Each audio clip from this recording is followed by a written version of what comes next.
So let's start with the paper, May June 23 paper 2-1.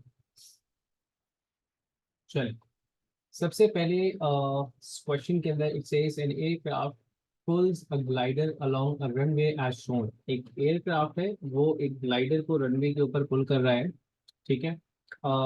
Figure 1.2 shows the speed of the glider during the first 12 seconds of the motion। अच्छा, first 12 seconds of the motion के लिए speed of the glider show कर रखा हुआ है। Zero से ये start कर रहा है, 6 सेकंड के ऊपर ये एक certain maximum velocity that is probably 22 metre per second तक की स्पीड के ऊपर ये जाता है। एंड उसके बाद ये 6 से लेकर 12 तक कांस्टेंट हो जाता है। ठीक है। अच्छा, पहले ही पार्ट में उसने इससे बोला describe the motion of the glider in the first 12 seconds. तो हम लोग पहले भी डिस्कस किया था कि जब भी मोशन डिस्क्राइब करना हो तो हम अपने ग्राफ को सबसे पहले जहां जहां ग्रेडियंट चेंज हो रहा है उससे हम इसको डिवाइड कर देंगे, और फिर उसके टाइम इंटरवल्स के हिसाब से हम इसको डिवाइड एक्सप्लेन कर रहे होंगे। तो हम इसको इस तरह लिखेंगे, फॉर द फर्स्ट 6 सेकेंड्स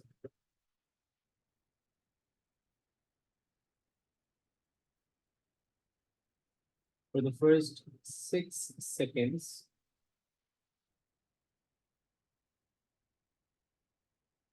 अब आप लिख सकते हैं द स्पीड इंक्रीजेस लीनियरली या फिर द ग्लाइडर एक्सेलरेट्स यूनिफॉर्मली, कोई सा भी वर्ड आप यूज कर सकते हैं यहाँ पे। For the first 6 seconds the glider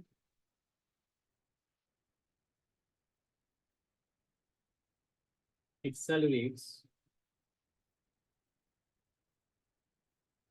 uniformly from rest to a speed of 22 meters per second as seen in the graph। ठीक है। अच्छा, नेक्स्ट जो था फ्रॉम, हम इसको से लिखेंगे from t is equal to 6 to t 12 seconds it continues to move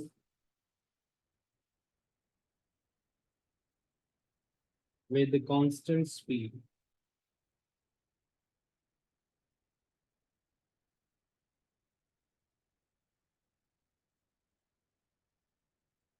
ठीक है।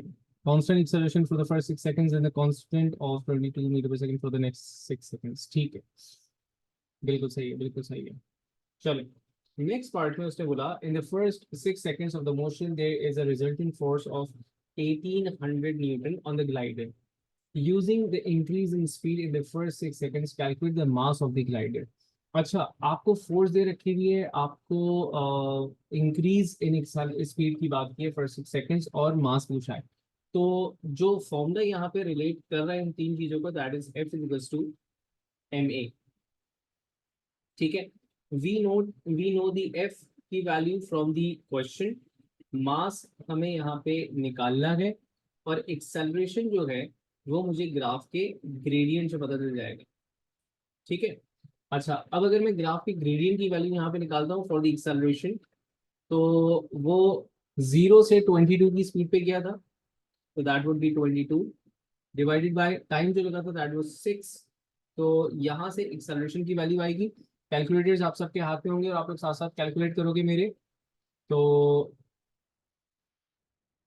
हमने किया इसको 22/6, 3.7 हमारे पास एक्सेलरेशन की वैल्यू आ रही है, 3.7 मीटर्स पर सेकंड स्क्वायर। ठीक है।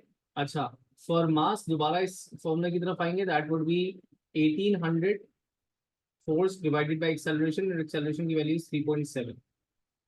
तो मास की वैल्यू आप सबने मेरे पास 490 का आंसर आ रहा है, तो 1800 divide by 3.7, it's 486, that makes 490 exactly, 490 kg। ठीक है। चलें, नेक्स्ट उसने आपसे कहा कि एक सेकेंड लीजिएगा। ओके, चलिए, नेक्स्ट पार्ट में वो बोलते हैं determine the distance travelled by the glider in the first 6 seconds। अब वी नो दैट कि इसका जो एरिया अंडर द ग्राफ होगा that would be the distance. ठीक है।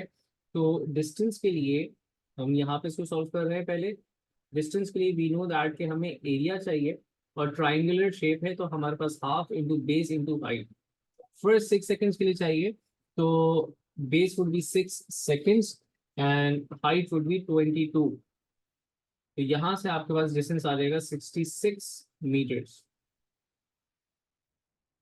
ठीक है, आई होप सबके पास यही वैल्यू आ रही होगी। ठीक है, तो दिस वुड बी, यहाँ पे वर्किंग हम दोबारा ले आते हैं, 66 मीटर सबके पास आ रहा है, राइट। चले आगे, वो बोलता है कि द ग्लाइडर, अच्छा the screen is bit slow, ठीक है। The glider has no engine and stays in the air with the use of convection currents. State what is meant by convection currents. अच्छा,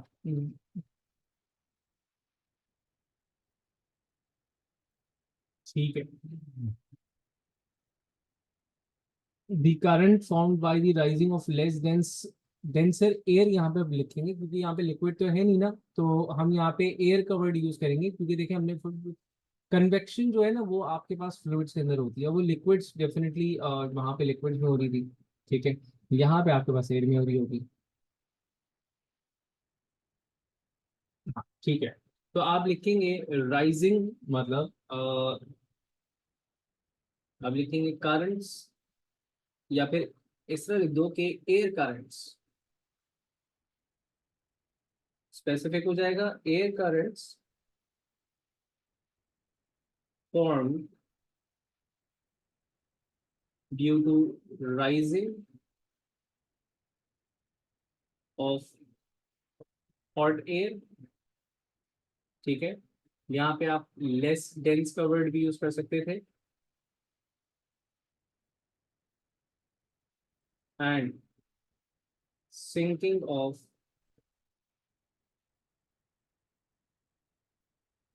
cold air more dense.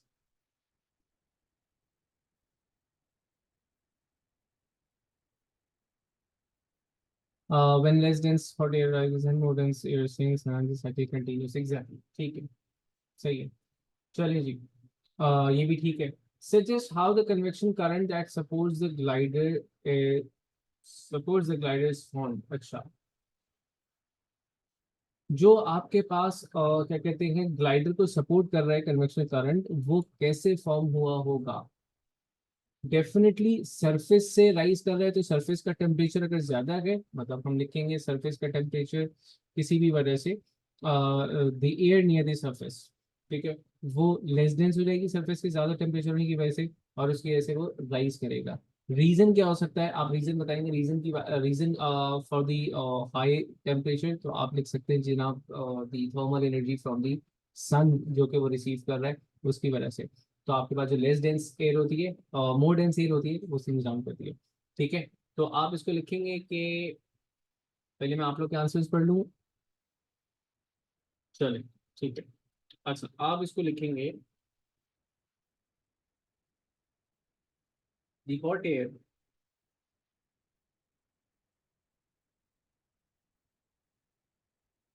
Near the surface of earth, ground भी लिख सकते थे, rises due to the heat gain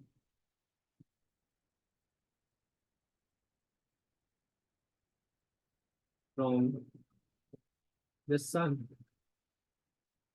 ठीक है, and the colder air falls down, yes says,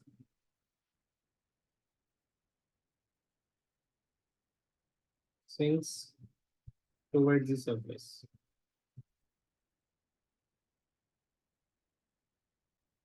ठीक है, तो सन से जो थर्मल एनर्जी आ रही है उसकी वजह से जो आपके पास सरफेस के पास एयर थी वो आपके पास लेस डेंस हुई, वो राइज कर गई, एंड कोल्डर एयर उसकी जगह रिप्लेस कर गई, उसको सिंक कर गई। ठीक है, चले moving on towards the question number 2। वो कहता है in a safety test a car of mass 1100 kg travels at a speed of 10 meter per second and collides with a stationary van of mass 300 kg.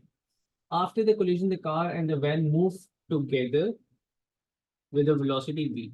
ठीक है. Figure 2.1 shows the car and the van before and after the collision. अच्छा, मैं दोबारा explain कर देता हूँ इस चीज को. देखिए, उसने कहा कि कन्वेक्शन साइकिल्स बने क्यों थे. अब हमारे पास डायग्राम काफी आती है. फॉर एग्जांपल, आपके पास सन से जो रेज आ रही हैं, डेफिनेटली उसने इस सरफेस को हीट अप कर रखा हुआ है, जिसकी वजह से जो air near to the surface होगी वो लेस डेंस हो जाएगी. लेस डेंस होने की वजह से ये राइज कर रही है. ठीक है. एंड कंपैरेटिवली जो कोल्डर एयर या फिर कंपैरेटिवली मोर डेंस एयर होगी उसको वो सिंक डाउन करेगी. यहाँ पर ये जो एयर ऊपर गई थी तो वो कूल डाउन होगी, मतलब उसकी डेंसिटी बढ़ जाएगी. और जो एयर नीचे आई थी वो आपके पास इसका टेम्परेचर बढ़ेगा, डेंसिटी कम हो जाएगी. तो ये साइकिल आपके पास क्या होता चला जाएगा, रिपीट होता चला जाएगा. इस तरह आपके पास convection currents in fluids in this air बन जाएंगे. ठीक है. चले, तो आपको कोलिजन शो कर रखी हुई है एक कार की. ठीक है ना, with a van. Car has a mass of 1100 kg with a velocity, it's moved with a velocity 10 meter per second. Van has a mass of 300 kg, moves with a velocity 0. After the collision, they stick together and move with a combined velocity v. The total momentum of the van and the car is conserved during the collision. अच्छा, सबसे पहले सवाल इसमें बोले define momentum. Momentum को आप किस तरह डिफाइन करते हो? Exactly, product of mass and velocity,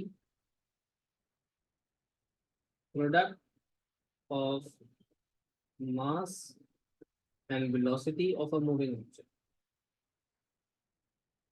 ठीक है. Okay, state the unit of momentum.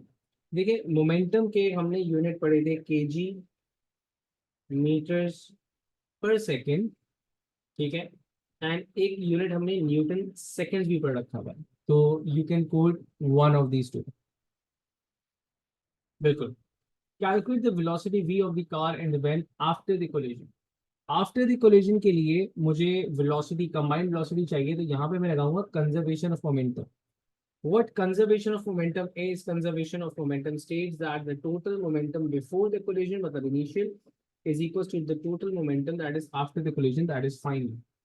Achha, before the collision, there was only the car that was moving with a velocity of 10 meter per second, and the van, which had a mass of 3000, was stationary. So ultimately, इसका momentum नहीं होगा. After the collision, they stick together. अच्छा, जब combine हो जाते हैं masses तो हम क्या कहते हैं, आफ्टर द कोलिजन में मासेस को ऐड कर देंगे and they move with a single velocity. तो स्टिक टुगेदर कर गए तो इसका मतलब ये कि अब जो इनका मास होगा वो इनका कंबाइंड मास होगा, दैट वुड बी 4100. एंड यहाँ से बस वेलोसिटी की वैल्यू आ जाएगी. So this would B 11000 divided by 4100. और ये फैक्टर आपके पास पूरा जीरो हो जाता है.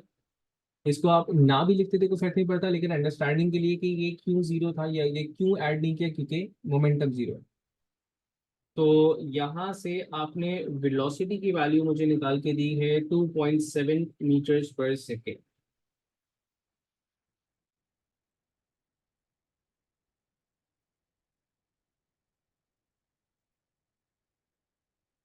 ठीक है.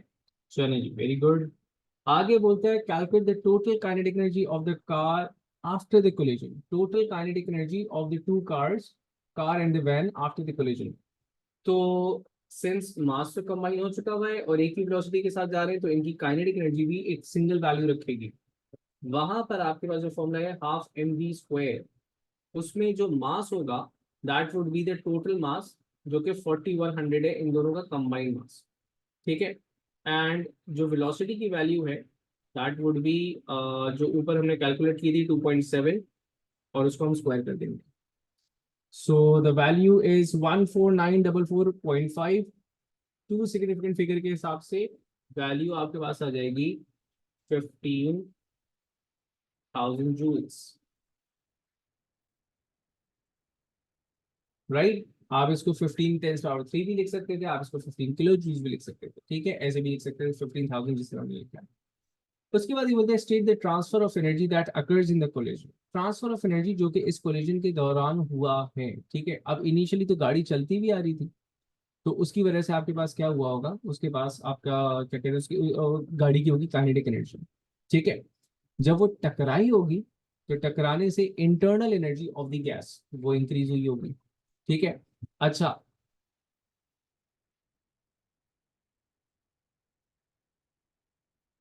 बेटा सिग्निफिकेंट में करना जरूरी है, यस, टू सिग्निफिकेंट फिगर करना बहुत जरूरी है। तो अच्छा, अब देखें हमारे पास जैसे आवाज आ रही साउंड, डेफिनेटली दो चीजें टकरा रही साउंड हो रहा होगा। अच्छा, उसके बाद जब टकराएंगी हो सकता है कहीं डिफॉर्मेशन भी हो जाए तो इलास्टिक पोटेंशियल एनर्जी, एग्जैक्टली। लेकिन हम हमेशा major form to major form लिख रहे होंगे, ठीक है ना। तो हम लिखेंगे काइनेटिक, चेंज इन काइनेटिक,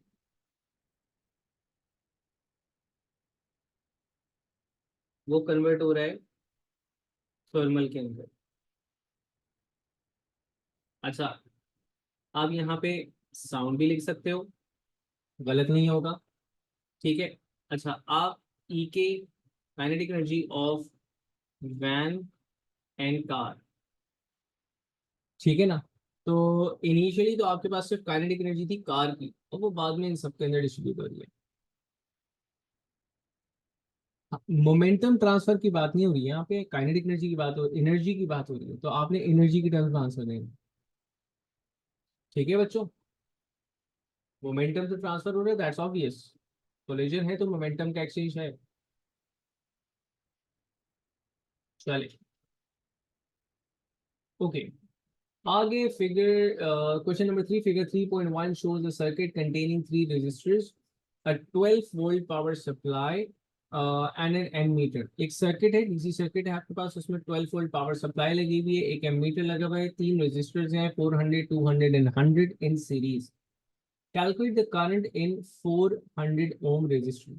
अच्छा देखिए, सिंस मुझे, अगर मुझे सिर्फ इसका करंट चाहिए होता तो मुझे इसके अक्रॉस वोल्टेजेस चाहिए होते, जो कि अभी नहीं है, निकालना भी मुश्किल बात नहीं है। लेकिन एक ऑल्टरनेट तरीके का क्या है कि सिंस ये सीरीज के अंदर है तो सबका करंट तो सेम होगा, तो मैं टोटल करंट की वैल्यू निकाल लेता हूँ, वही करंट थ्रू 400 रजिस्टर ओम के रजिस्टर में होगा। ये आप निकालोगे V टू आई आर से। ठीक है, आई की वैल्यू आपको निकालनी है, अब आप टोटल वोल्टेज लोगे, दैट इज 12 वोल्ट। ठीक है, टोटल वोल्टेजेस थे आपके पास 12, और टोटल रेजिस्टेंस वो हो जाएगी आपके पास 700। राइट, यहाँ से अब मल्टीपल वैल्यूज आ रही हैं, तो इसको एक दफा मैं कैलकुलेट करके देख लेता हूँ। दिस इज 12/700, 0.017 आ रहा है। ठीक है, तो मैं 0.017 ही लिखूंगा, टू सिग्निफिकेंट फिगर के हिसाब से। ठीक है, 0.017। अच्छा, जिनका 0.03 आ रहा है अपनी कैलकुलेशन एक दफा चेक करना, अरीशा, अनस, अपनी कैलकुलेशन चेक करो। ठीक है, उसके बाद ये बोलते हैं calculate the power produce in 400 ohm resistor. अच्छा देखिए, पावर का formula relating power current and resistance is P is equals to I square R. आपके पास वी स्क्वायर आर भी एक फॉर्मूला है, V square by R V I भी एक फॉर्मूला है, लेकिन बात क्या है कि हम लोगों को आई और आर के हिसाब से देखना है। तो आप करंट की वैल्यू हम लोगों ने कैलकुलेट की थी 0.017 स्क्वायर्ड, एंड रेजिस्टेंस की वैल्यू इज 400। तो 12 डिवाइडेड बाय 700 कर रहे हैं आप,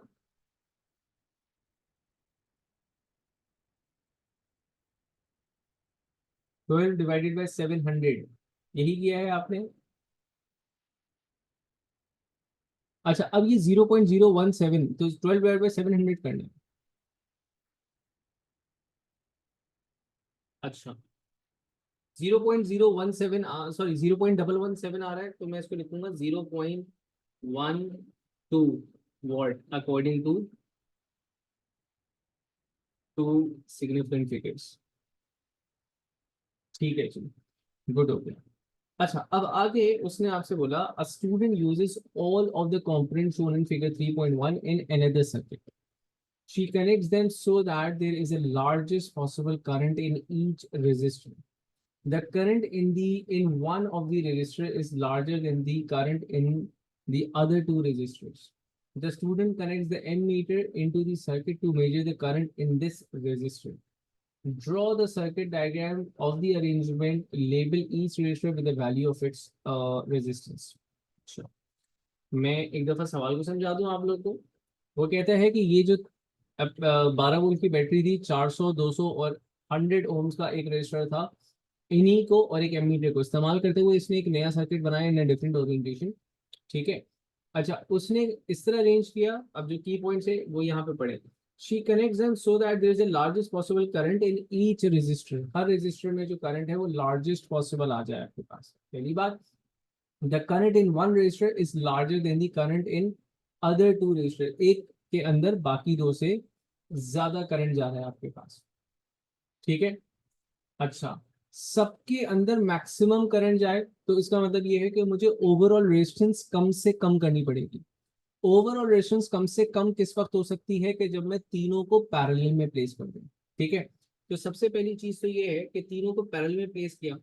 उसके बाद इसने बोला कि one of the resistor have the greatest resistance, greatest current as compare to the other to.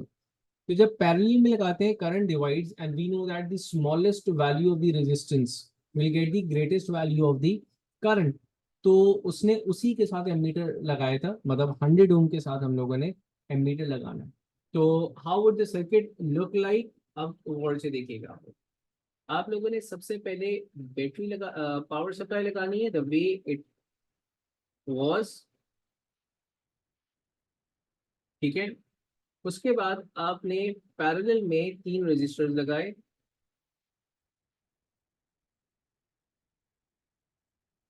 And तीनों की वैल्यू आपने लेबल करनी है।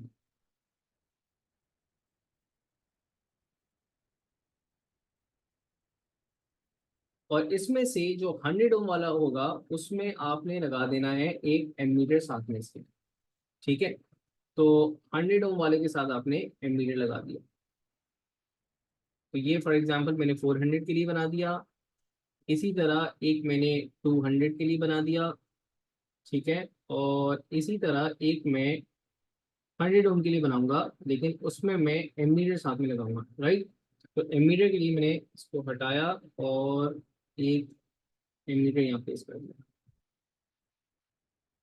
ठीक है। कोशिश किया कीजिए जब भी आपके पास डायग्राम बनाने को हो तो बहुत ज़्यादा कारीगरी तो नहीं करनी जितनी मैं यहाँ पे कर रहा हूँ। ठीक है। लेकिन आप लोगों ने जितना टाइडी हो सकता है काम, उतना अच्छा रहेगा। ठीक है। अब उसने हमसे कहा था लेबल भी कर दें, तो हम इसकी लेबलिंग यहाँ पे इस तरह करेंगे कि जनाब this was 12 volt power supply, जैसे दिस इज 400 ओम का एक रजिस्टर, दिस इज 200 ओम का register and the greatest value of current जो जारी होगी वो 100 ओम में से जारी होगी। तो उसके साथ हमने एक एमीटर यहाँ पे प्लेस कर दिया। So this is what the new arrangement of the circuit should look like. ठीक है। चलें जी,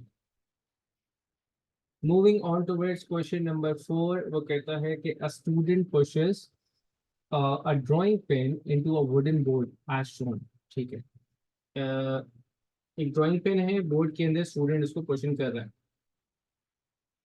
the area of the pain in contact with the finger is 5 × 10⁻⁵। ठीक है। ये इस वाले एरिया की बात हो रही है।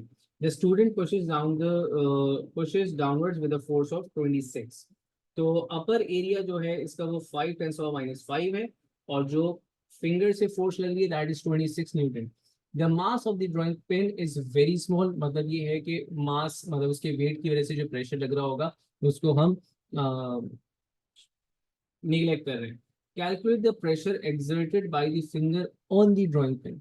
by the finger on the drawing pen, तो प्रेशर है आपके पास फोर्स पर यूनिट एरिया, जो फिंगर की तरफ से फोर्स लगी है दैट इज 26 न्यूटन्स, और जो एरिया है दैट इज 5 × 10⁻⁵। ठीक है। तो यहां से आप लोगों ने वैल्यू निकाली 5.2 इंटू 10⁻⁵ पास्कल्स की। ठीक है। अच्छा, उसके बाद ये बोलते हैं compare the force exerted by the finger on the drawing pen with the force exerted by the drawing pen on the wooden board। अब जो ड्राइंग पेन वुडन बोर्ड के ऊपर फोर्स एक्सर्ट कर रही होगी उसकी वैल्यू आप बता दें। और अगले सवाल में उसने आपसे पूछा explain why the drawing pin goes into the wooden board but not into the. ठीक है, आपको ऐसा नहीं लगता फोर्स सेम होगी?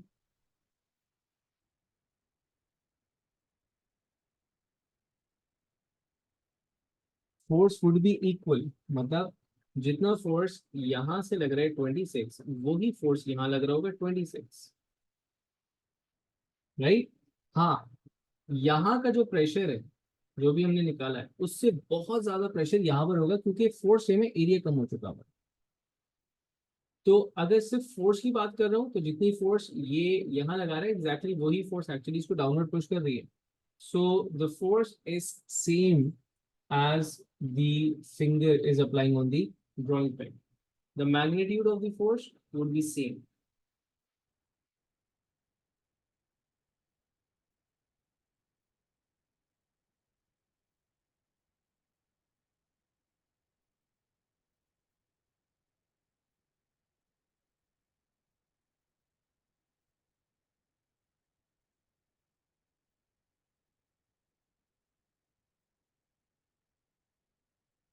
ठीक है।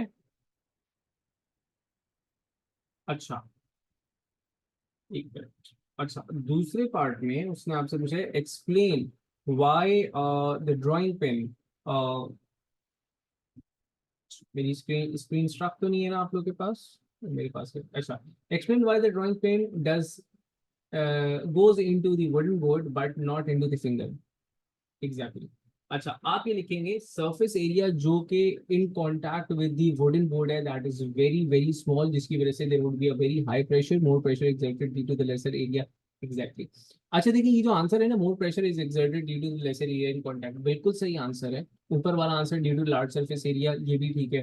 लेकिन कोशिश किया करें कि अपने आंसर को क्वेश्चन के साथ, उसकी टर्म्स के साथ रिलेट करने की कोशिश करो जरा। किस तरह? जरा सुने आप लोग क्या लिखेंगे, आपके ही आंसर को रिफ्रेश करो। The area in contact with the drawing pen. The area in contact of drawing pen with the board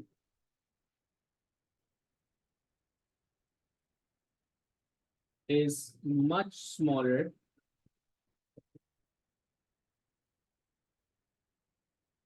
than the area in contact with the finger.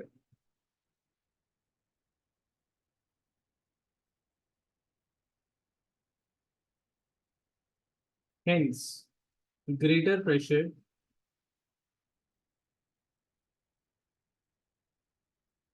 on the board, greater pressure exerted on the wooden board, the board. ठीक है। चलो जी, क्योंकि दोनों areas का जिक्र आया हुआ था ना, तो उसको हाईलाइट करना जरूरी है हमारे।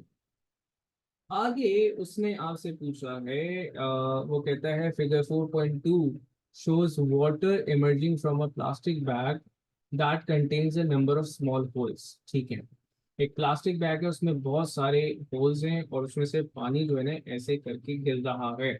Explain why the water emerges from each hole in direction at right angles to the surface of the bag। Very different and very amazing question. ठीक है। ऐसा क्यों है कि वो परपेंडिकुलरली निकल रहा है from the surface?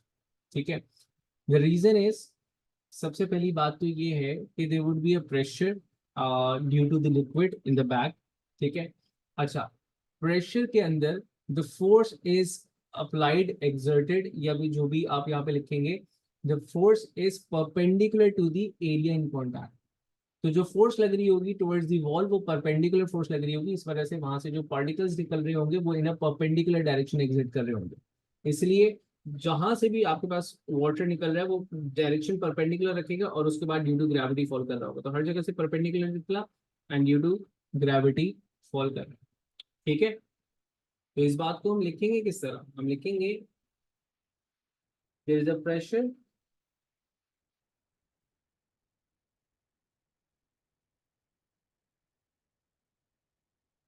the pressure due to liquid in the bag, the pressure causes a force which is perpendicular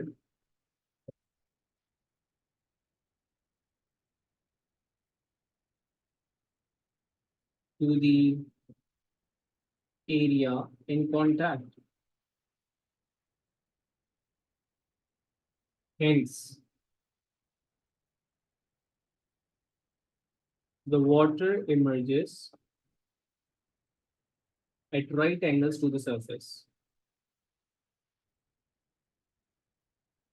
At right angles to the surface. ठीक है, it was a different question, ठीक है ना, pressure का, लेकिन मजेदार और अच्छा सवाल था। चलिए आगे वो बोलते हैं the holes at A and B are the smaller size, explain why the water emerges faster from the hole at A than from the hole at B. अच्छा अच्छा, sorry sorry, are same size, same size, मैंने smaller पढ़ दिया इसको, same size. देखें, ए definitely आपके पास मोर depth के ऊपर है, तो प्रेशर जो है वो ए के ऊपर ज्यादा होगा as compare to the pressure at B, because liquid pressure increases with depth, बिल्कुल ठीक है, due to the greater pressure, बिल्कुल ठीक है, ठीक है। फिर वही बात कि ए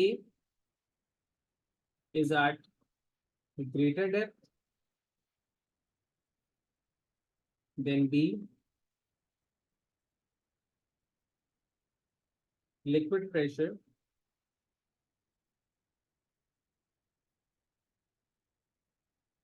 would be greater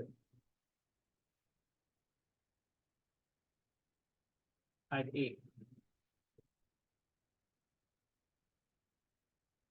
ठीक है, चले, ऑलमोस्ट सबने सिमिलर सा जवाब दिया है, ठीक है। आपने फ्रेमिंग देखनी है कि आप जो कीवर्ड्स मुझे बता रहे हैं आंसर का, एग्जैक्टली वही कीवर्ड्स हमेशा नहीं लिख देना, आपने फ्रेमिंग सीखनी है यहाँ पे कि हम आंसर को फ्रेम डाउन किस तरह कर रहे हैं, try to relate the answer with the given situation, ठीक है। स्पेसिफिक होना चाहिए, बहुत जनरली होना चाहिए। अच्छा, in question number 5, it says figure 5.1 shows the particles, molecules in a sample of liquid. Explain using ideas about particles why liquid expand more than solids for the same temperature rise. अच्छा, molecular structure के हिसाब से, particles के arrangement के हिसाब से, अगर मैं एक लिक्विड और एक सॉलिड को सेम टेम्परेचर के ऊपर राइज करूंगा, तो the expansion in the liquids is greater then that of solids, ठीक है। तो क्या रीजन हो सकता है? देखें, एक्सपेंशन का रीजन यही हो सकता है कि सबसे पहली चीज तो ये है कि solids are rigidly packed as compare to liquids, ठीक है। अच्छा, दूसरी बात ये है कि the forces of attraction in solids between the two particles is much higher as compare to than that in liquids, तो जिसकी वजह से सेम राइज इन टेम्परेचर की वजह से, same rise in temperature would give a greater expansion in the liquids, ठीक है।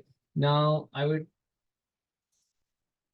I'll be reading your answers, ठीक है। weaker bonds, the liquids particles slide over each other, slide over each other वाली बात यहाँ पे नहीं आएगी, slide over each other वाली बात उसकी फ्लूइड नेचर के लिए ठीक है, लेकिन वीक बॉन्ड्स वाली बात यहाँ पे बिल्कुल ठीक है। उसके बाद आपने कहा लिक्विड हैज, अब्दुल्ला आपका जवाब पढ़ रहा हूँ, liquid has its particle that can slide over each other, वही वाली बात आपके लिए, there is particle of solids vibrated at fixed point have a fixed particle, ठीक है। Smaller forces, liquids are already far apart, liquids are not far apart,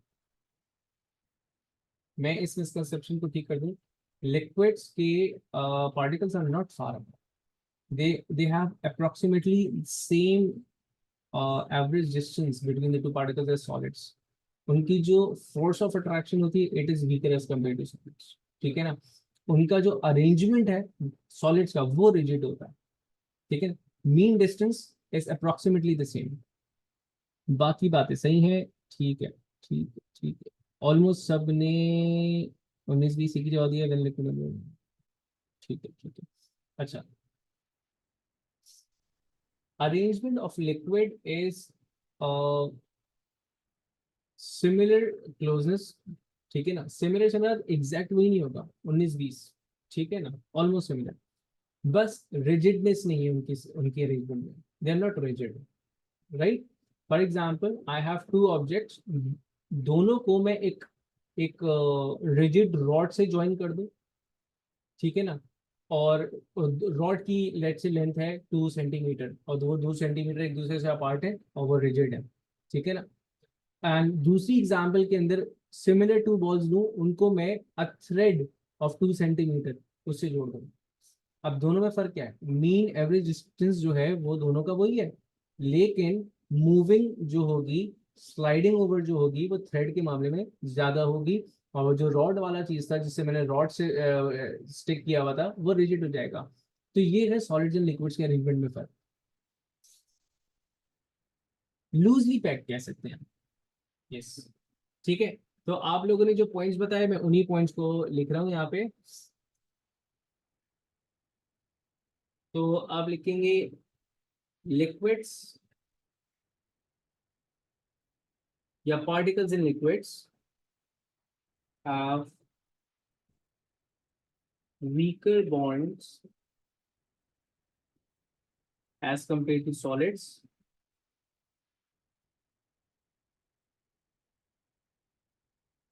ठीक है। अच्छा, एक रीजन, अच्छा आपने क्या बोला, स्लाइड ओवर वाली बात को हम किस तरह, क्योंकि स्लाइड ओवर वाली बात हम वहाँ यूज करेंगे जहाँ पर आपने बताना हो कि जनाब ये फ्लो क्यों कर सकता है, ठीक है ना। सॉलिड्स एंड लिक्विड्स, अगर वो बोले solids and liquid has almost equal intervals, ठीक है ना, इक्वल गैप है, लेकिन liquids have a property to flow, solids के अंदर नहीं है, तो वहां पे आप स्लाइड ओवर वाली बात जिक्र करेंगे, ठीक है। अच्छा, दूसरा पॉइंट आप ये लिखेंगे कि solids have a rigid structure,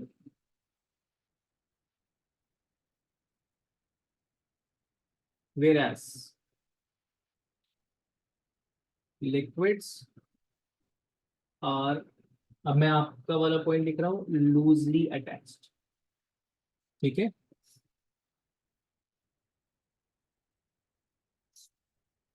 चलिए जी, आगे पॉइंट में उसने आपसे कहा the boiling point of water is 100, state the boiling point of water in kelvin. चलिए जी, आपने सीधा सीधा इसके अंदर ऐड कर देना है 273 की वैल्यू, तो 373, ठीक है, केल्विन। हम 273.15 इस्तेमाल नहीं करेंगे यहाँ पे, हम लोग 273 की ही वैल्यू यूज करेंगे। The temperature remains constant as water turns from liquid to gas at the boiling point.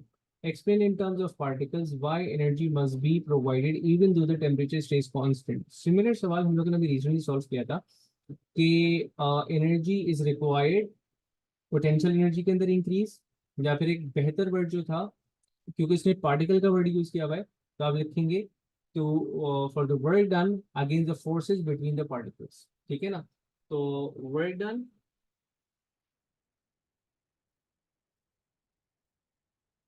against the force of attraction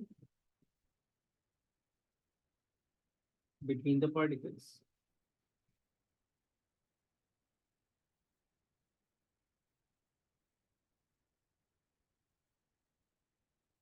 ठीक है। सिमिलर सा सवाल हम लोगों ने कल भी सॉल्व किया था। चलिए जी, आगे वो आपसे बोलता है electric heater is used to heat a sample of metal as shown in figure 5.2, there is no thermal energy transferred from the metal to the surrounding during the heating, मतलब देयर आर, अच्छा अगर internal energy की form में बेटा इस बात को आपने डिस्क्राइब करना होता, तो आप ये बोलते कि इंटरनल एनर्जी जो है उसके अंदर सिंस टेम्परेचर राइज नहीं आ रहा, तो आपके पास काइनेटिक एनर्जी के अंदर there would be no change, where is the potential energy, the average potential energy would be increasing as the molecules या particles are moving further away from each other, hence the internal energy या फिर potential energy would rise, इसी तरह इसको हम लिखते हैं, ठीक है। चले, तो उसने कहा कि एक इलेक्ट्रिकल हीटर है जो किसी मेटल को हीट अप कर रहा है, यहाँ पे थर्मोमीटर भी रखा हुआ है। उसने बोला there is no loss in the surrounding, मतलब जितनी एनर्जी हीटर दे रहा है 100% वो मेटल के अंदर जा रही है। The metal has a mass of 200 grams and initially at a temperature of 15। ठीक है, मास आपको दे रखा हुआ है मेटल का 200 ग्राम्स, 15 डिग्री सेंटीग्रेड के ऊपर वो इनिशियली मौजूद है। The heater is switched on for 2 minutes and switched off. The maximum temperature reached by the metal is 40 degrees Celsius. The power is 20 watt. Calculate the specific heat capacity. Okay. Specific heat capacity, अच्छा, और मांगी भी joules per जो है ना पर grams है, तो मैं इसको 200 से कन्वर्ट नहीं करूंगा। ऐसे क्वेश्चंस में आपने इस बात को खास तौर पे देखना। The formula for heat capacity is Q is the thermal energy divided by M into change in temperature. Since energy जो है वो हमने अज्यूम ये कर रखा हुआ है कि देयर आर नो लॉसेस, तो जो एनर्जी इलेक्ट्रिकल एनर्जी होगी वो ही आपके पास थर्मल एनर्जी में जा रहा है। इलेक्ट्रिकल एनर्जी के लिए मैं यहाँ पे क्या लिखूंगा, पी VIT। अच्छा, मुझे नहीं बल्कि पावर इंटू टाइम कर देना ज्यादा बेहतर है, वोल्टेज और करंट तो दिया हुआ नहीं है। तो हम लिखेंगे simply power into time. Power की वैल्यू है आपके पास 20, टाइम था 2 मिनट्स। अब इसको मुझे कन्वर्ट करना पड़ेगा into seconds, so that will be 120 seconds. Mass के लिए मैंने अभी बताया कि मैं कन्वर्ट नहीं करूंगा, एंड चेंज इज 25, 40 माइनस 15। ठीक है, सो यहां से आपके पास ये वैल्यू आ जाएगी। ये वैल्यू निकालिएगा आप लोग जल्दी से।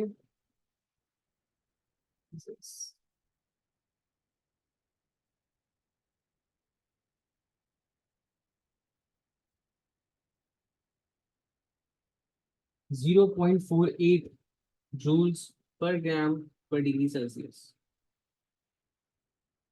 ठीक है जी, एग्जैक्ट वैल्यू आ रही है। अच्छा, चलिए moving on towards question number 6। वो कहता है the virtual reality headset is in figure 6.1 contains a display and a lens as shown. ठीक है, अच्छा, जब जब हमने लेंसेज पढ़े थे, जहां जहां हमने पढ़े थे, हमने इसका एक केस पढ़ा था वर्चुअल रियलिटी वाला, VR बॉक्स वाला। ठीक है, चलो एक दफा फिर देख लो। भाई देखो, आपके पास सिंपल फॉर्मूला हम लोगों ने Q is to MC del T वाला फॉर्मूला आप सबको याद होगा। ठीक है, यहाँ पे आपको C की वैल्यू चाहिए, तो that is Q is equals to M into T. ये Q बेटा यहाँ पे एनर्जी है, और energy is equals to power into time. तो पावर कौन सी पावर होगी, जो इलेक्ट्रिकल हीटर की पावर थी दैट वाज 20, और जो टाइम जो था 2 मिनट्स का था। तो उसके लिए हमने इसको मल्टीप्लाई कर दिया था 120 से, मतलब 120 सेकेंड्स। ठीक है, तो एक्चुअली ये वाला फॉर्मूला था जिसको हमने रिप्लेस किया था इनटू दिस वन। बेसिकली तो फॉर्मूला ये है, उसको रिप्लेस इसमें किया जाता है, लेकिन most common form is Q equals to MC del T। आई बात समझ में? एनर्जी की जगह बस हम लोगों ने पावर इनटू टाइम लिखना था, दैट्स इट। चलिए, तो हम इस VR हेडसेट के बारे में देख रहे थे। उसने आपसे कहा the display of is the object for the lens. ठीक है, the lens acts as a magnifying glass and forms a virtual image of the display. ठीक है, अच्छा अच्छा अच्छा अच्छा। The lens acts as a magnifying glass and forms a virtual image of the display. Describe where the display must be positioned relative to the focal point of the lens for the lens to act as a magnifying glass for the image on the display. अच्छा, हमने ये case पढ़ा था। तो sir if the unit has not given we would convert. अगर देखें according to the new format the unit would be given. ठीक है ना, अगर आपके पास यूनिट होता joules per KG per kelvin, या फिर even if it was joules per KG per degree Celsius, तो वहां पे आप इसको कन्वर्ट करते हैं एग्जैक्टली, अदरवाइज नॉट नेसेसरी। चले, उसने कहा कि एक वर्चुअल इमेज बनाने के लिए with respect to the focal point and the lens where the object should be placed so that a virtual image is form. तो ये केस हम लोगों ने किया है। जरा बताइए कहाँ बनेगा। एक virtual as an imaginary image बननी चाहिए।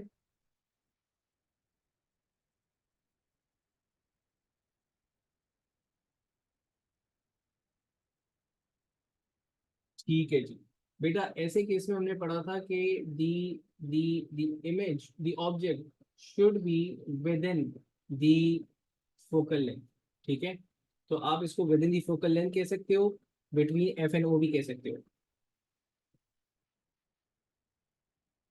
विद इन दी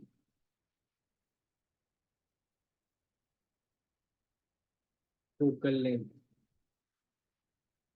तो अगर ये किसी को वीक है ये वाला टॉपिक, ये वाले केसेस, तो इसके lectures are uploaded on the channel. पूरी सीरीज है लेंसेज की, आप वो देख सकते हो। Explain how a virtual image is form. Now अब इस चीज को एक्सप्लेन करना है कि वर्चुअल इमेज किस तरह फॉर्म होती है, किस तरह बताओगे।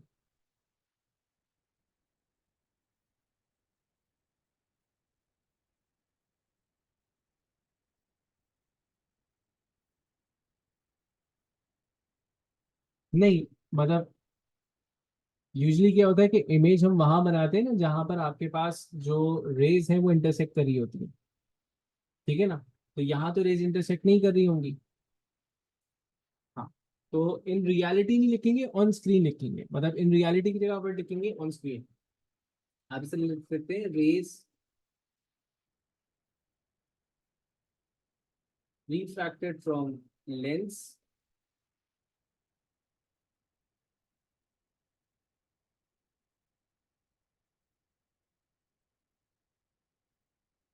do not meet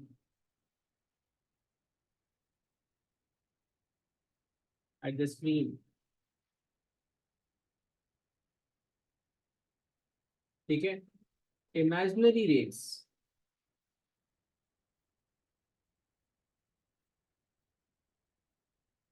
are extended on the same side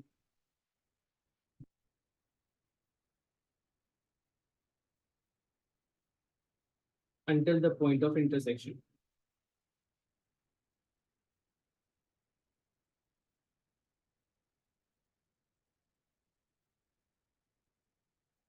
ठीक है, हमने याद होगा ये वाला केस हम लोगों ने बनाया था कि जब रेज आपके पास यहाँ से निकलती थी, ठीक है, लेट्स से कि दिस वाज द केस।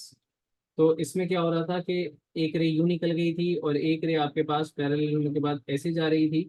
तो ये तो स्क्रीन के ऊपर नहीं मिल रही थी, तो हम इनको क्या करते थे कि हम इनको इमेजिनरी एक्सिस के ऊपर इमेजिनरी रेस को एक्सटेंड करते थे। एंड जहाँ पर ये इंटरसेक्ट कर रहा होता था वहां पे हम बोलते थे कि जनाब ये हमारे पास एक इमेजिनरी इमेज बन गई है, अपराइट, मैग्नीफाइड एंड इमेजिनरी। ठीक है जी, ये वाला केस होगा, आप लोगों को याद होगा ऐसे। चलें जी, आगे उसने एक री डायग्राम दे रखा हुआ है, वो कहता है an arrow on the display is 3.4 centimetre from the lens. The virtual image of the arrow is 22 centimetre from the lens. आपके पास ये एक एरो है, दिस इज द ऑब्जेक्ट, और ये इसकी इमेज बन रही है 22 सेंटीमीटर फ्रॉम द लेंस। अच्छा, उसने बोला figure 6.3 shows the arrow O मतलब object, the lens L, the virtual image I, drawn on a grid of scale 1:2। ठीक है, अच्छा 1:2 का रेशियो है। वो कहता है on figure 6.3 draw a ray diagram to show the formation of the virtual image. अच्छा, जिस टाइप की इमेज अभी हमने बनाई थी, हमने उसका क्या कहते हैं वो बना देना है, रे डायग्राम यहाँ पे बनाना है। तब देखिए रे डायग्राम के लिए जब भी आप पेपर पे बना रहे होगे, try to use a very fine pencil over here. ठीक है, तो अच्छा अब देखें, एक रे आपके पास स्ट्रेट गई होगी यहाँ से,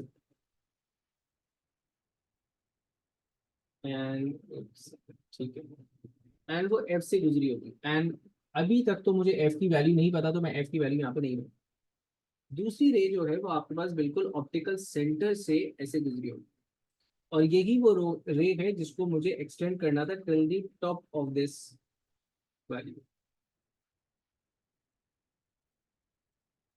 ठीक है, अब यहां से मैं अंदाजा लगा सकता हूँ कि दूसरी रे मेरे पास कहाँ से आ रही होगी। इसमें थोड़ी सी गड़बड़ हो सकती है, डेफिनेटली मैं एक ग्राफिकल पेंसिल से यूज करके बना रहा हूँ। जब आप इसको तरीके से बना रहे होंगे तो आपके पास एक एग्जैक्ट डायग्राम जी बननी चाहिए। ठीक है। आई नो दैट के जो रे ऑप्टिकल सेंटर से, मैं इसको थोड़ा सा सही कर दूं, ठीक है, जो रे स्ट्रेट ऑप्टिकल सेंटर पे हिट की थी वो आपके पास बेटा स्ट्रेट गई थी इमेजिनरी एक्सिस पे टिल दी टॉप, और दूसरी रे जो टॉप से आ रही थी वो डेफिनेटली इस पॉइंट से होती हुई या सीधी निकल गई थी। आई नो फ्रॉम हेयर कि ये वाला जो पॉइंट होगा this would be the focal length, ठीक है ना, ये एफ है इसका। अब आगे वो सवाल क्या करता है वो मैं पूछ लेता हूँ, वो देख लेते हैं। वो कहते हैं डिटरमाइन दी फोकल लेंथ। अच्छा, फोकल लेंथ आपके पास वन स्मॉल बॉक्स जो है वो 2 सेंटीमीटर का गिवन है, और तो ये हो जाएगा आपके पास, क्योंकि 2 बॉक्सेस में आ रहा है तो this would be 2 centimetre, 4 centimetre. Since एक आपके पास 2 सेंटीमीटर का था, for two this would be 4 centimetre. ठीक है, चलिए जी, आगे बढ़ जाते हैं। Question number 7 is from waves and diffraction का एक क्वेश्चन हमारे पास है। वो आपसे बोलता है water waves in ripple tank diffract as it passes through a gap in a barrier. Figure 7.1 shows a drawing made by a student of the crest in the pattern. State one way in which the student's drawing of the crest is wrong. वो student ने जो है वो diffraction show करने के लिए crest बनाए यहाँ पे, एंड डिफ्रैक्टेड क्रेस्ट भी दिखाए हैं। वो कहते हैं कि एक, वो बता दें यहाँ पे key point, wavelength should have been the same. ठीक है, डिफ्रैक्शन के लिए हमने पढ़ा था कि, हाँ, डिफ्रैक्शन में आपके पास वेव स्प्रेड होगी, बेंड होगी, आपके पास वेवलेंथ, फ्रीक्वेंसी, स्पीड कुछ भी चेंज यहाँ पर नहीं हो रहा होता। तो what is wrong in here, that is the wavelength drawn is too large, wavelength after diffraction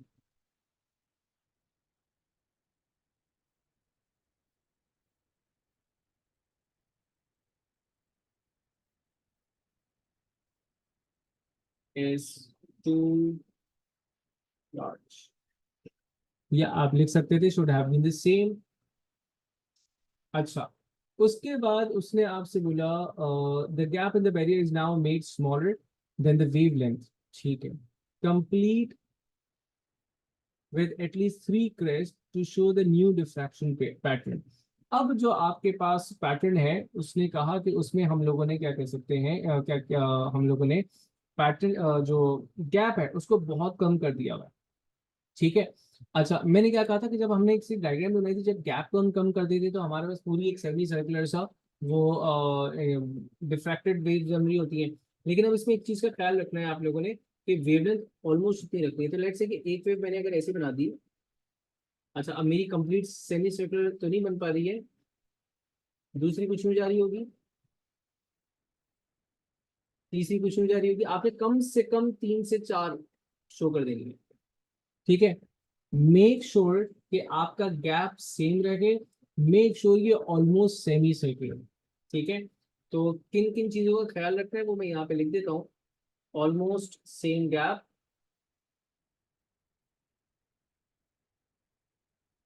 ठीक है। अच्छा, दूसरा ऑलमोस्ट सेमी सर्कुलर होनी चाहिए। जितना बेहतर आप बना सके उतना ज्यादा अच्छा हो जाएगा। ठीक है, चलिए जी। आगे उसने आपसे बोला कि in in one part of the ripple tank the water wave has a speed of 6 centimetre per second and the wavelength of 2 centimetre. 6 centimetre की स्पीड है, 2 सेंटीमीटर का आपको वेवलेंथ गिवन है। The wave then passes into a shallower region of the tank. The speed of the wave in the shallow region is 4 centimetre. Shallow region के अंदर आएगा, speed decrease हो जाएगी। अच्छा,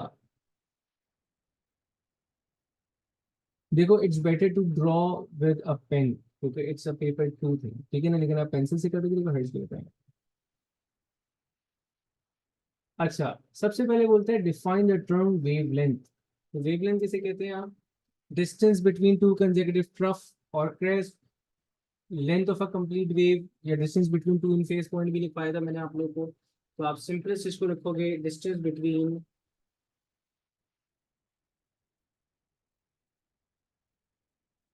टू कंसेक्यूटिव क्रेस्ट और trough. ठीक है, उसके बाद ये बोलता है calculate the frequency of the wave. Since frequency change होती नहीं है, तो मैं कोई सी भी इंफॉर्मेशन, अच्छा दूसरे वाले में वेवलेंथ तो है नहीं मेरे पास, तो मैंने फ्रीक्वेंसी को पहले वाली सिचुएशन से यूज वैल्यूज यूज करके निकाल लेना है। 6 वॉज द स्पीड।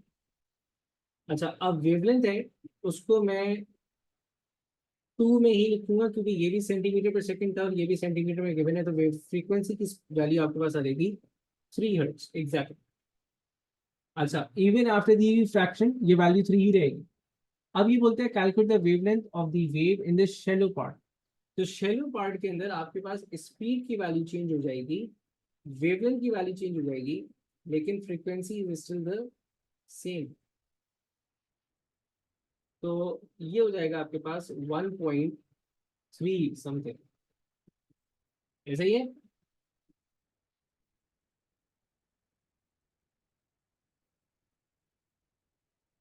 ठीक है, 1.33 है, तो टू सिग्निफिकेंट फिगर के हिसाब से मैंने इसको सिर्फ 1.3 लिखा है।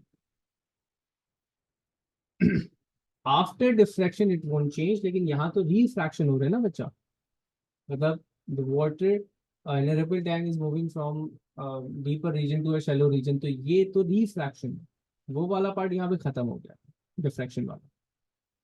ठीक है, चलिए जी। हाँ, wavelength won't change in diffraction, nothing changes in diffraction, सिर्फ एक एम्पलीट्यूड पे फर्क पड़ता है, एम्पलीट्यूड डिक्रीज होता है, लेकिन वो डिटेल यहाँ पर है भी नहीं। ठीक है ना,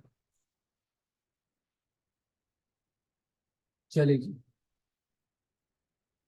आगे वो कहते हैं filament lamp is arranged above a shiny metal surface as shown. एक फिलामेंट लैम्प है, उसको शाइनी मेटल सरफेस के ऊपर लगा रखा हुआ है। The student reads in a text book that a light emitting diode is more efficient than a filament lamp. State what is meant by efficiency.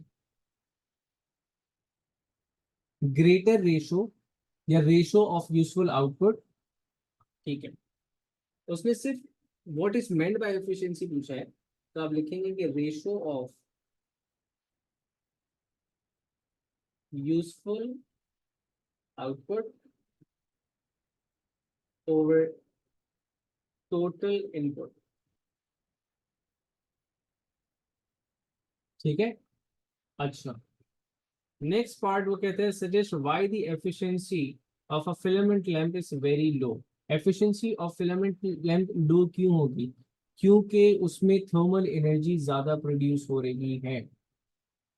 ठीक है, एनर्जी लॉस, हाँ exactly, thermal energy lost in surrounding makes it low efficient.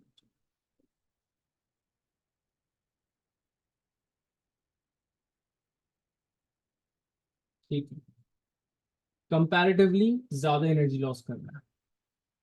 अच्छा, आगे उसने आपसे बोला है the student considers replacing the filament lamp shown in figure 8.1 with an LED of the same brightness. अब वो filament lamp को हटा करके LED लगा रहे हैं same brightness के साथ। Data about the filament lamp and the suitable LED are shown. अच्छा, फिलामेंट लैम्प की इनपुट पावर थी 120, एलईडी की इनपुट पावर है 15। एफिशिएंसी, एनर्जी एफिशिएंसी जो है वो फिलामेंट लैम्प की 6.2% थी, मतलब भाई वो अगर 6.2 वॉट जो 100 वॉट है, तो फॉर एग्जांपल 6.2 लाइट में कन्वर्ट कर रहा है, बाकी थर्मल एनर्जी में जा रहा है। राइट, अच्छा, इसकी एफिशिएंसी हमें नहीं गिवन है। अच्छा, वो कहते हैं LED emits the same amount of visible light as the filament lamp. Use this information and the data in table 8.1 determine the efficiency of LED. मतलब आउटपुट जो है वो दोनों का सेम है। ठीक है ना, same amount of visible light मतलब same power per unit area, मतलब सेम सेम आउटपुट। तो मैं क्या करूंगा, इनपुट पावर तो है, मैं पहले फिलामेंट लैम्प के डेटा से क्या निकाल लेता हूँ, आउटपुट निकाल लेता हूँ।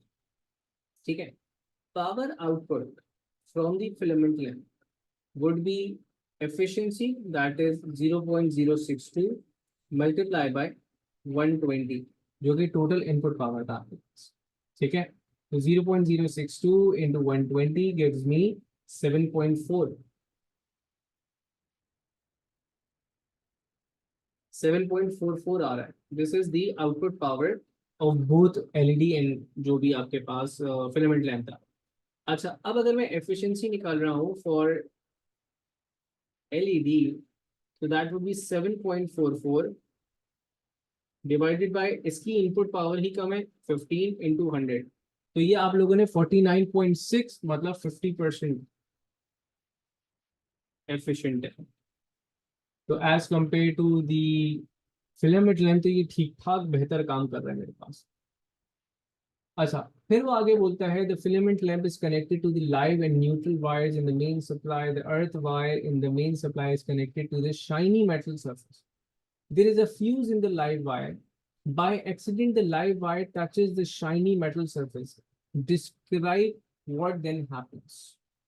जो लाइव वायर है, अर्थ वायर जो है वो लगा हुआ है शाइनी मेटल सरफेस पे। ठीक है, और आपके पास लाइव वायर जो है वो मेटल सरफेस से क्या हो जाता है, इन कांटेक्ट आ जाता है। तो बेटा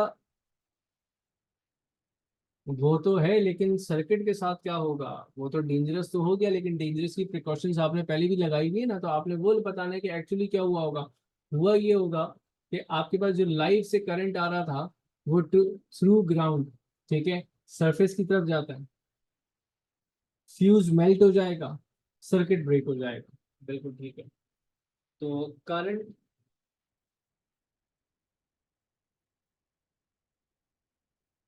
flows to the earth wire,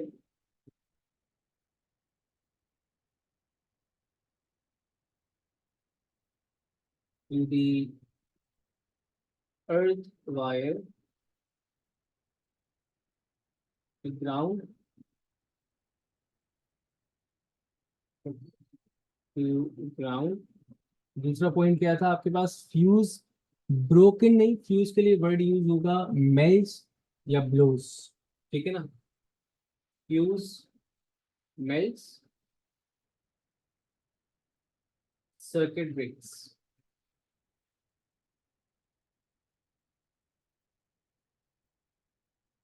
ठीक है, द मेटल गेट्स चार्ज्ड, नहीं, चार्ज का जिक्र यहाँ नहीं लिखेंगे, वो एज अ कंडक्टर एक्ट कर रहा है इस वक्त में। तो आप लिखेंगे, मतलब इसके लिए हम एक वर्ड यूज करते हैं कि द मेटल, क्या क्या बोला है इसने, metal surface, the metal surface is live ना, ये बोलेंगे metal surface become live.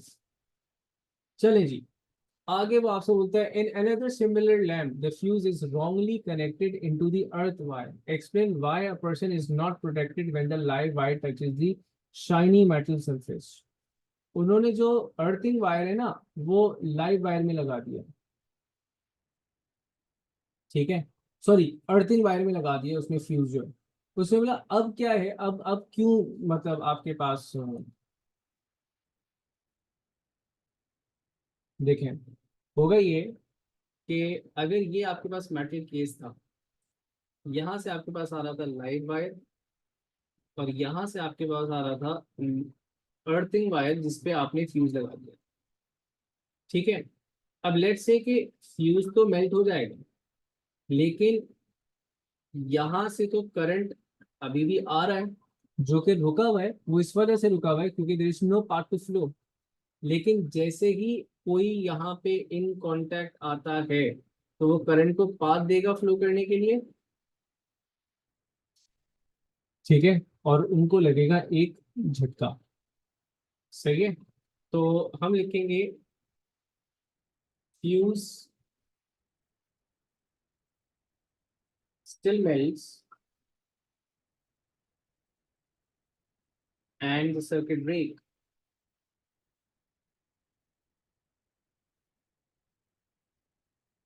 But since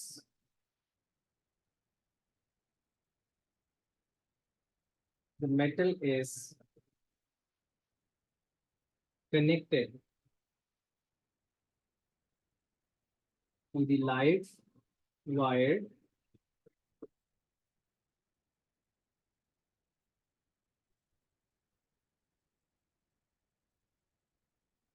it would cause an electric shock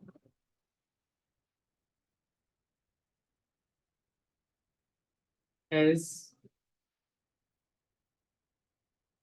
someone touches it. क्योंकि जैसे ही वो पकड़ेगा भाई यहाँ पे करंट फ्लो नहीं हो रहा है इस वक्त, लेकिन लाइव वायर से कनेक्टेड है। जैसे ही इसको पकड़ा तो वो एक पूरा कनेक्शन जो है, करंट का जो पाथ है वो तो फ्लो हो गया, वो जो कंप्लीट हो गया, तो वो उसके थ्रू हो जाएगा।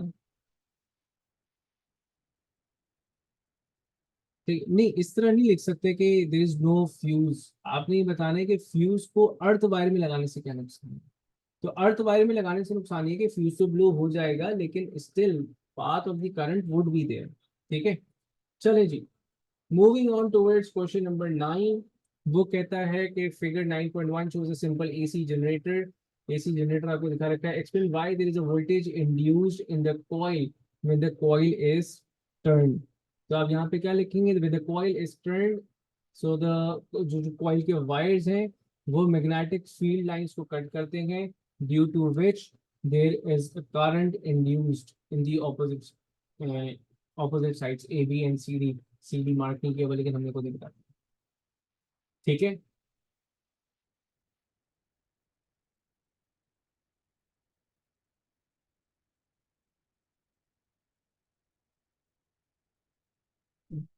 ठीक है। तो magnetic field lines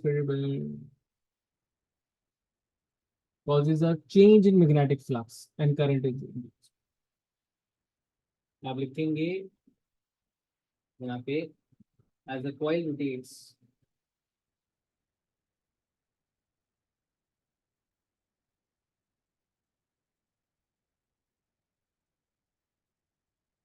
it cuts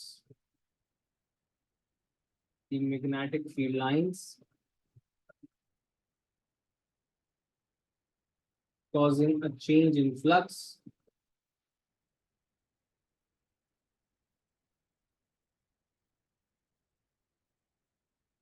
which induces an EMF। ठीक है, चले आगे। उसने आपसे बोला in figure 9.1 the coil is horizontal with the side AB on the left, the output voltage is 6 volt. On figure 9.2, अच्छा 9.2 is this graph। इसी को आपने मतलब जिस दिन मैंने बताया था ना कि आपने सबसे पहले बोलेंगे अच्छा यहाँ पे एक पॉइंट ऑफ और ऐड कर दें क्योंकि 2 नंबर का है। अच्छा अगर ये 3 नंबर का होता, 3 नंबर का तो होता तो वो कुछ ना कुछ यहाँ पे ऐसा मेंशन करता है जिसको आपने एक्सप्लेन करना होता।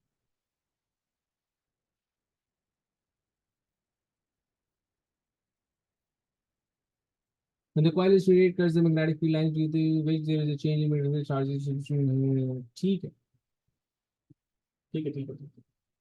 चले, अच्छा अब उसने आपसे बोला कि जब वो हॉरिजॉन्टल थी तो जो ईएमएफ था वो that was 6 volts. Draw line from each of the shaded box to one of the circle voltage to show the voltage output when the coil is in different positions on line has been drawn। ठीक है, horizontal जब वो A B जब horizontal था तो आपके पास 6 volt था। Coil horizontal with A B on the right, coil horizontal है, A B at the right है, तो उस वक्त आपके पास क्या पोटेंशियल होना चाहिए, A B at the right है तो पोटेंशियल आपके पास -6 हो जाएगा। ए बी टॉप या बॉटम पर होगा तो आपके पास जो पोटेंशियल होगा दैट वुड बी 0। ऐसे ही है, 180 बाद उसकी डायरेक्शन चेंज होएगी एंड इस सिचुएशन में this would B 0 vertical position में आपको। गुड हो गया, चले आगे। उसने आपसे बोला कि both N AC generator and DC motor contains a coil and brushes. अच्छा जी, figure 9.1 shows how the brushes are connected to the coil in the AC generator। Which one dear? देखो, जब हम एसी जनरेटर पढ़ रहे थे तो वहां पे हमने कॉइल मूवमेंट के साथ पढ़ा था कि आपको याद होगा हम लोगों ने ग्राफ बनाया था। ठीक है, और उस ग्राफ में हमने कॉइल मूवमेंट के साथ उसकी पोजीशंस के साथ देखा था कि जिस वक्त कॉइल वर्टिकल पोजीशन पे होती है तो ईएमएफ इज जीरो, ठीक है। जब वो टर्न करके हॉरिजॉन्टल पोजीशन पर आती है तो आपके पास जो ईएमएफ जनरेट होता है वो मैक्सिमम हो रहा होता है due to the rate of change of flux, वो मैक्सिमम जाता है आपके पास। फिर कॉइल जब हॉरिजॉन्टल से वर्टिकल पोजीशन पर आएगी तो चेंज इन फ्लक्स आपके पास मैक्सिमम से दोबारा जीरो आ रहा है, आपके पास जो ईएमएफ है वो टुवर्ड जीरो जाएगा। जब फर्दर ये अपनी डायरेक्शन चेंज करेगा, मतलब यहाँ से दोबारा यहाँ जा रहा होगा, तो इंड्यूस्ड ईएमएफ अपनी डायरेक्शन चेंज करेगा, that is negative and so on, ठीक है। अच्छा, तो वर्टिकल पोजीशन पे उसमें जब भी वो ए बी टॉप पे था या बॉटम पे था तो मतलब कॉइल वर्टिकल पोजीशन पे, वहां पे आपके पास जो चेंज इन ईएमएफ है दैट इज जीरो, तो वहां पे इंड्यूस्ड ईएमएफ जीरो आ रहा है, ठीक है जी। चलिए, अच्छा, अब आगे बोले draw diagram to show how the brushes are connected to the coil in DC motor. अच्छा, brushes are connected to the coil in DC motor. अब यहाँ पर आपने सिर्फ उसने ब्रशेस का आपसे पूछा गया है, तो आप क्या करेंगे, आपने स्लिप रिंग्स बनानी है, ठीक है ना। फॉर एग्जांपल मैंने एक स्लिप रिंग ये बनाई, अच्छी सी नहीं बनी तो मैं इसके अच्छी स्लिप रिंग बना देता हूँ, ठीक है। आपने एक अच्छी सी स्लिपिंग बनानी है,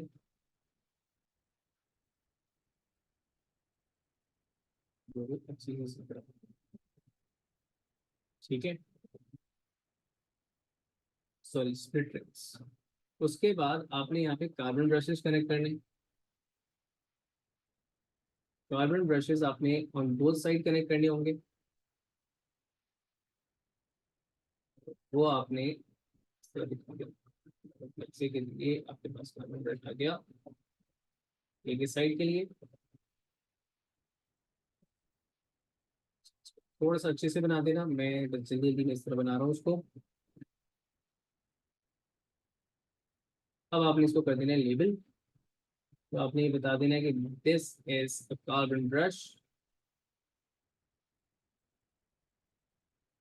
ये आपके पास स्प्लिट रिंग्स। एक दफा सवाल दोबारा पढ़ लेते कि उसने हमसे यही कहा था, और तो मतलब पूरा हमें shows how the brushes are connected, draw a diagram to show how the carbon brushes are connected to the coil in a DC motor, ठीक है ना।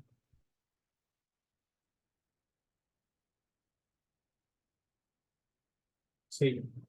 अच्छा, डीसी मोटर है तो आप एक काम ही करेंगे, हम के यहाँ पे एक पावर सप्लाई भी शुरू कर देते हैं, शोइंग कि ये डिफरेंट टर्मिनल से कनेक्टेड है। मेरी डायग्राम थोड़ी सी गंदी हो गई है, आप लोगों ने बस अच्छी सी डायग्राम बना लिया इसको, ठीक है ना। सही है जी। अच्छा, state why there are forces on the side of the coil in a DC motor.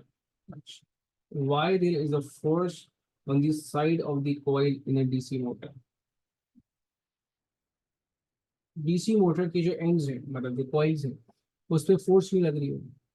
अब आप ये लिखेंगे जब उसमें से करंट जाएगा, ठीक है ना, तो करंट की अपनी एक मैग्नेटिक फील्ड होती है, जब वो करंट की magnetic field interact with the external magnetic field of the magnet, तो इट एक्सपीरियंसेस अ फोर्स। और फोर्स की डायरेक्शन का हम ये भी लिख सकते हैं due to the Fleming's left hand rule, नहीं according to the Fleming's left hand rule, क्योंकि फ्लेमिंग्स लेफ्ट हैंड रूल की वजह से फोर्स नहीं लग रही है, फोर्स जो लग रही है वो इंटरैक्शन की वजह से लग रही है, ठीक है ना। तो आप लिखेंगे according to the Fleming's left hand rule, तो मतलब आप उसकी डायरेक्शन को स्पेसिफाई कर रहे हैं, जब करंट यहाँ जा रहा था मैग्नेटिक फील्ड आती है तो फोर्स कहाँ लग रही थी, ठीक है ना, ये कहना चाहिए। तो हम, मैं पॉइंट्स लिख देता हूँ यहाँ पे, आप लोग उसको फॉलो कीजिएगा। मैंने कहा कि when the current flows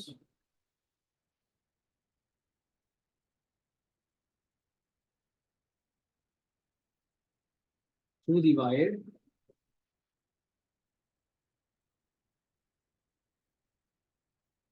the magnetic field of the wire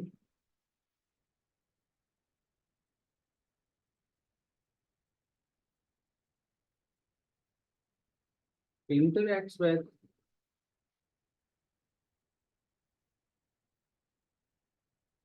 magnetic field of magnets and experiences a force.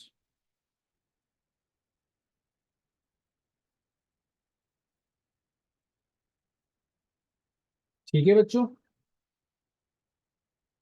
magnetic field of the coil due to the flowing currents interact with the magnetic field of the magnet and experiences force. Exactly, सामने जमीन बेहतरीन जवाब दिया आपने. चलें जी, moving on toward the second last question. वो आपसे बोलता है carbon 14 is an isotope of carbon. It undergoes radioactive decay with a half life of 6000 years. हाँ चलो चलो चलो जल्दी लिख लो. इस वक्त आपको समझना ज्यादा जरूरी है, वैसे ही मैं आपसे पीडीएफ शेयर भी कर दूंगा. ठीक है, डन हो गया.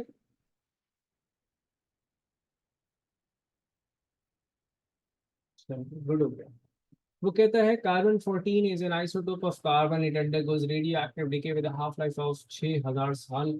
The age of the sample of wood is found using carbon 14 that it contains. Describe what happens during the radioactive decay. Radioactive decay के दौरान होता क्या है, ये बताएंगे जरा.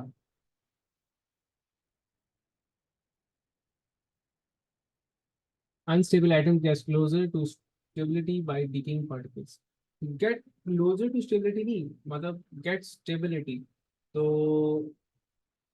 आप लिखेंगे रेडियो एक्टिव डीके क्या है सर, उसको बताएं. तो आप बताएंगे इमिशंस ऑफ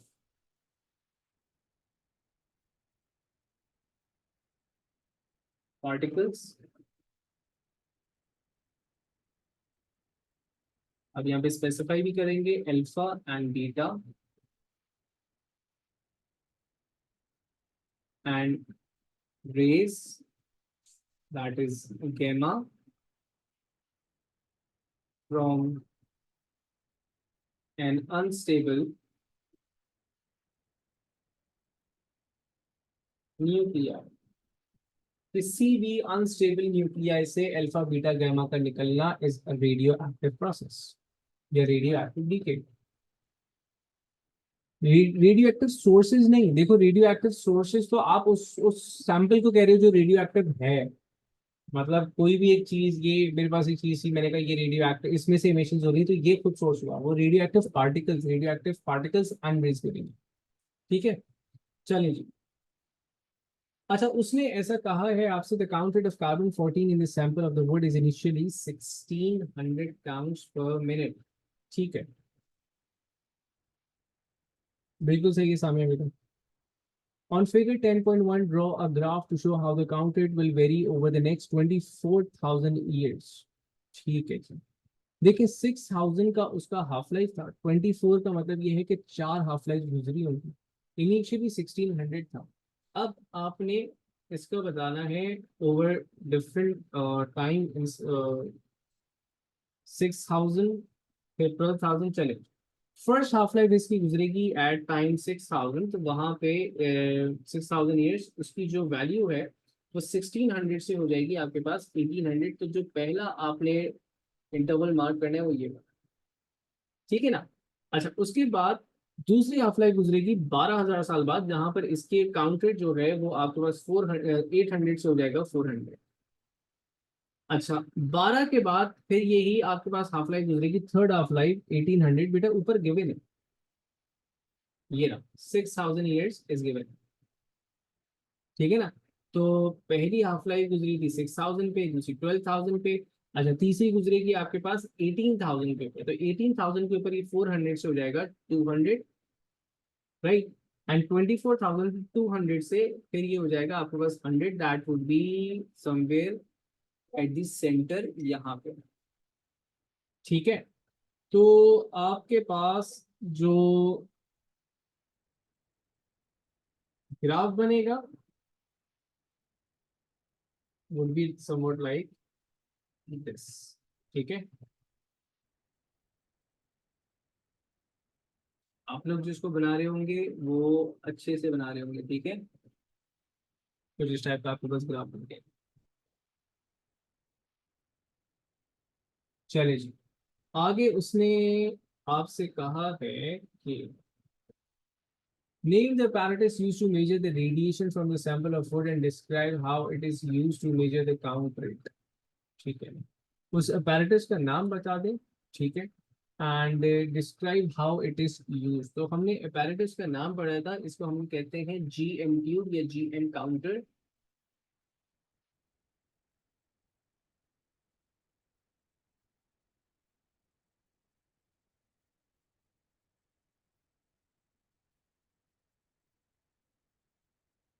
ठीक है,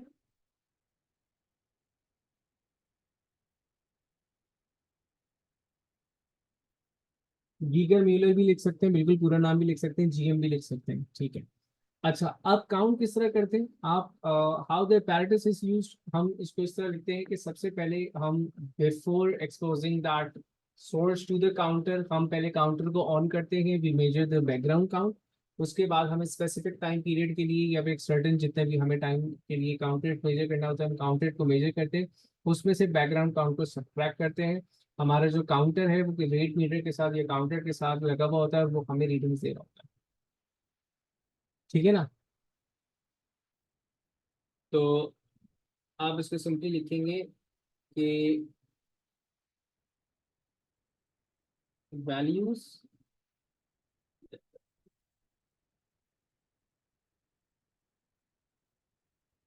आप लिखेंगे मेजरमेंट या फिर counts are measured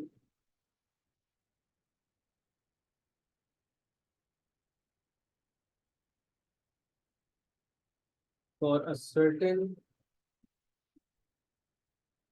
time interval.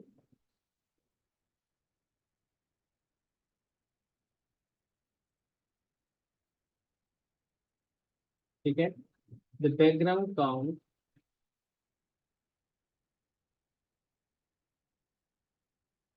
Is subtracted from the readings.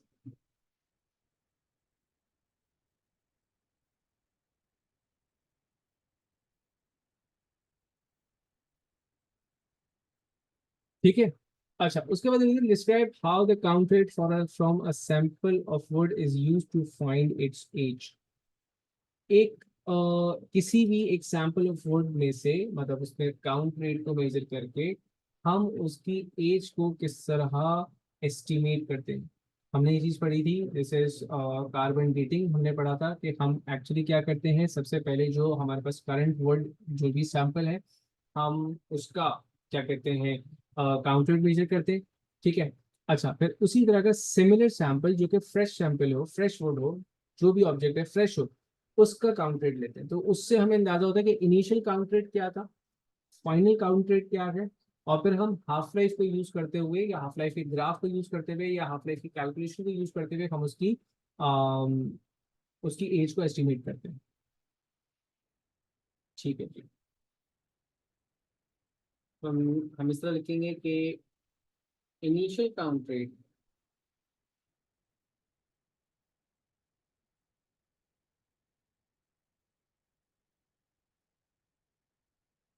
is obtained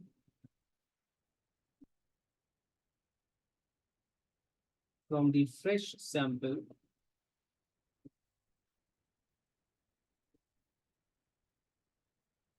of similar wood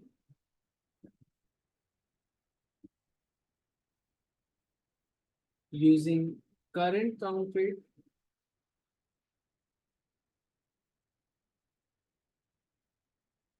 and half-life.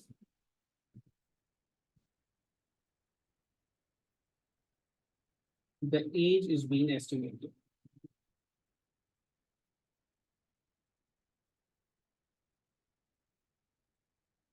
ठीक है जी। करंट काउंट रेट को हमने वो फॉर्मूला पूरा पढ़ रखा हुआ है, NF is equals to N naught 2 raised to the power N, and for the exact value हम ग्राफ को यूज करते हैं, और जैसे फर्दर एग्जैक्ट फॉर्मूला है इसको हम E2 के अंदर पढ़ेंगे, ये तो हमें सिर्फ हाफ लाइफ तक की बात बता रहा होगा, ठीक है बच्चों। चले, ओके जी, moving on towards the last question of this paper, वो कहता है table 1.1 shows the details about 8 planets in the solar system, their average distance from the sun, their orbital period and their average surface temperatures। ठीक है जी।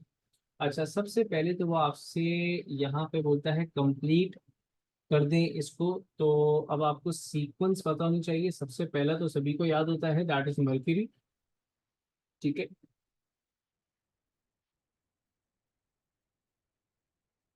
Venus, Earth, Mars, and then we have Jupiter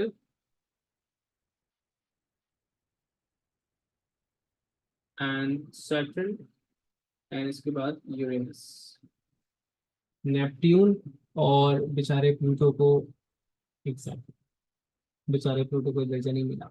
उसके बाद उसने बोला calculate the orbital speed of the mass as it travels around the sun. Orbital speed, ठीक है, हमें इसका ऑर्बिटल पीरियड दे रखा हुआ है, राइट, और हमें इसका ऑर्बिटल डिस्टेंस दे रखा, डिस्टेंस फ्रॉम दी सन दे रखा है। अच्छा, अब देखिए इसका जो ऑर्बिटल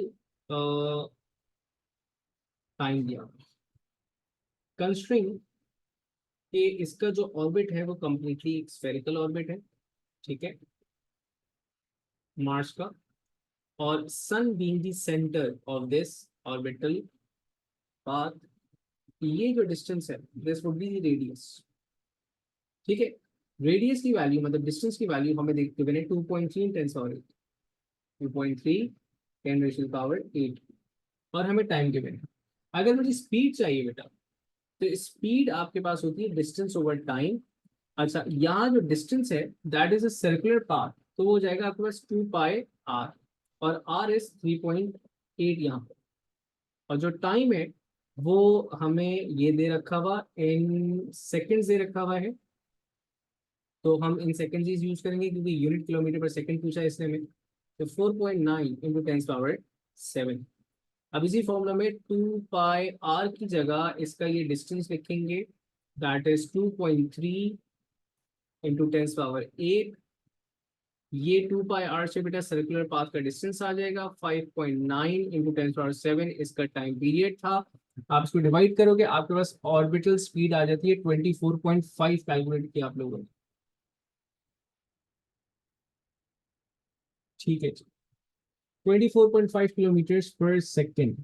अच्छा, आगे वो आपसे बोलते हैं describe the relation between the distance of the planet from the sun and its orbital period. अच्छा, जितना आपके पास डिस्टेंस ज्यादा होगा उसका ऑर्बिटल पाथ बढ़ जाएगा, तो ऑर्बिटल पीरियड भी जो है उसका ग्रेटर होगा। तो हम लिखेंगे, आप डायरेक्ट प्रोपोर्शन भी लिख सकते हो और आप ये भी लिख सकते हो कि further away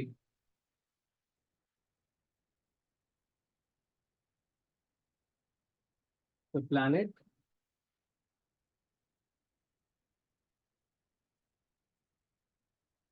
greater would be the orbital period।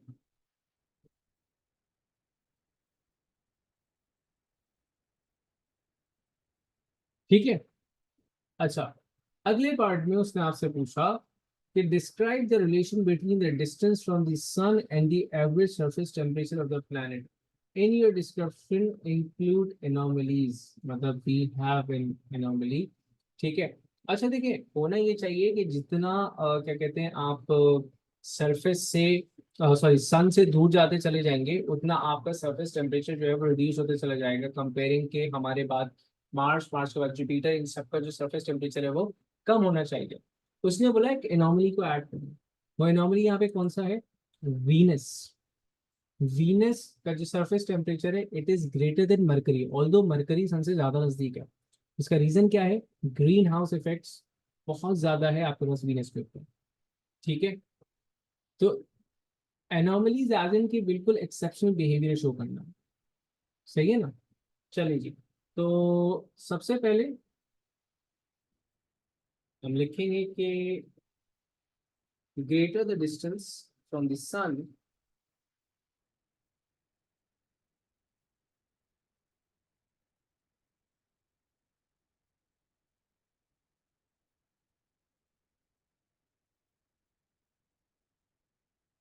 lesser would be the surface temperature।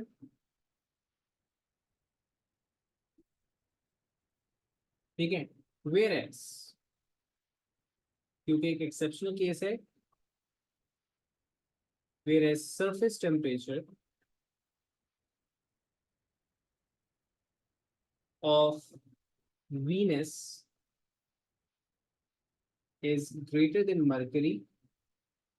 Reason क्या है?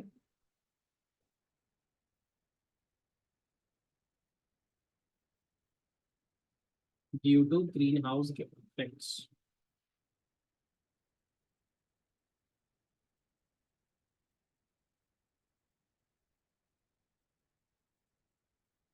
ठीक है बच्चों, तो आपने रिलेशन भी बता दिया एंड जो एक्सेप्शनल केस था उसका यहाँ पे जिक्र भी कर दिया, एंड ये पेपर हमारे पास यहाँ पे